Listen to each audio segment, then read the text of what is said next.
سیدنا عبداللہ بن عمر بن عاص سے روایت ہے، رسول اللہ صلی اللہ علیہ وآلہ وسلم نے فرمایا 40 نیکیاں ہیں، ان میں سب سے بڑی نیکی یہ ہے کہ دودھ والی بکری کسی کو دے دی جائے۔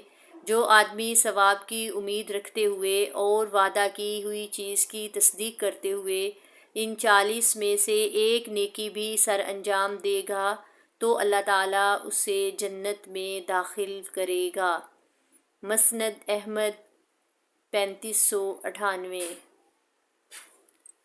سیدنا ابو ہریرہ رضی اللہ تعالیٰ عنہ سے مروی ہے، رسول اللہ صلی اللہ علیہ وآلہ وسلم نے فرمایا، جو آدمی اپنے مال میں سے کسی چیز کا جوڑا اللہ تعالیٰ کی راہ میں خرچ کرتا ہے تو اسے جنت کے دروازوں سے آواز دی جائے گی۔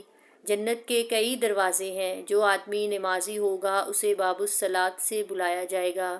جو آدمی صدقہ کرتا ہوگا اسے باب الصدقہ سے بلایا جائے گا۔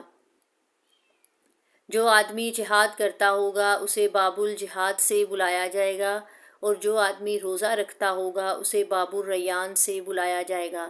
یہ سن کر سیدنا ابوبکر صدیق رضی اللہ تعالیٰ عنہ نے کہا، اللہ کی قسم، اے اللہ کے رسول، اس کی تو کسی کو کوئی حاجت نہیں ہوگی کہ اسے جنت میں جس دروازے سے مرضی بلایا جائے، کیونکہ اصل مقصد جنت میں داخل ہونا ہوگا۔ لیکن میں یہ پوچھنا چاہتا ہوں کہ کوئی ایسا شخص بھی ہوگا جس کو جنت کے تمام دروازوں سے بلایا جائے گا؟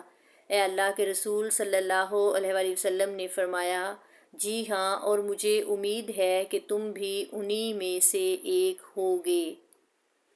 مسند احمد 3599۔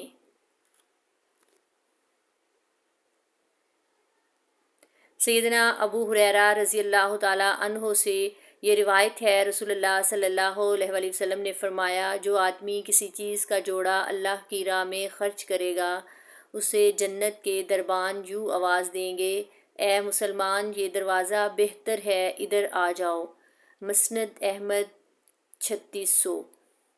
سیدنا ابو ہریرہ رضی اللہ تعالیٰ عنہ سے روایت ہے کہ نبی کریم صلی اللہ علیہ وآلہ وسلم نے فرمایا، 7 قسم کے افراد کو اللہ تعالیٰ اس دن اپنے سائے میں جگہ دے گا جس دن صرف اسی کا سایہ ہوگا۔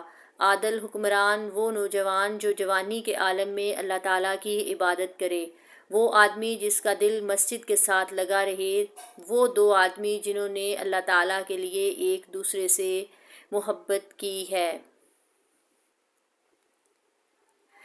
اور اسی بنیاد پر جمع ہوئے اور اسی پر ایک دوسرے سے الگ ہوئے، وہ آدمی جو اس قدر مخفی طور پر صدقہ کرے کہ اس کے بائیں ہاتھ کو بھی یہ علم نہ ہو سکے کہ اس کے دائیں ہاتھ نے کیا خرچ کیا، وہ آدمی جس نے علیحدگی میں اللہ تعالیٰ کا ذکر کیا اور اس کی آنکھوں سے آنسو جاری ہو گئے، اور وہ آدمی جسے منصب و جمال والی کوئی عورت اپنی طرف برائی کی دعوت دے لیکن وہ یہ کہہ کر باز آ جائے کہ میں اللہ تعالیٰ سے ڈرتا ہوں۔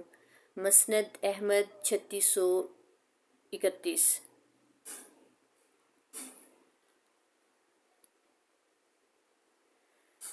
سیدنا عقبہ بن عامر رضی اللہ تعالیٰ عنہ سے مروی ہے، رسول اللہ صلی اللہ علیہ وآلہ وسلم نے فرمایا، بلند آواز میں قرآن پڑھنے والا اس آدمی کی مانند ہے جو اعلانیہ صدقہ کرتا ہے، اور آہستہ پڑھنے والا آدمی اس طرح سے ہے جو مخفی طور پر صدقہ کرنے والا ہے۔ مسند احمد 3633۔ سیدنا ابو ہریرہ رضی اللہ تعالیٰ عنہ سے روایت ہے، نبی کریم صلی اللہ علیہ وآلہ وسلم نے فرمایا، جب انسان فوت ہو جاتا ہے تو اس کے سارے اعمال کا سلسلہ منقطع ہو جاتا ہے، البتہ 3 اعمال باقی رہتے ہیں، صدقہ جاریہ، ایسا علم جس سے نفع اٹھایا جاتا ہے، اور نیک اولاد جو اس کے لیے دعا کرے۔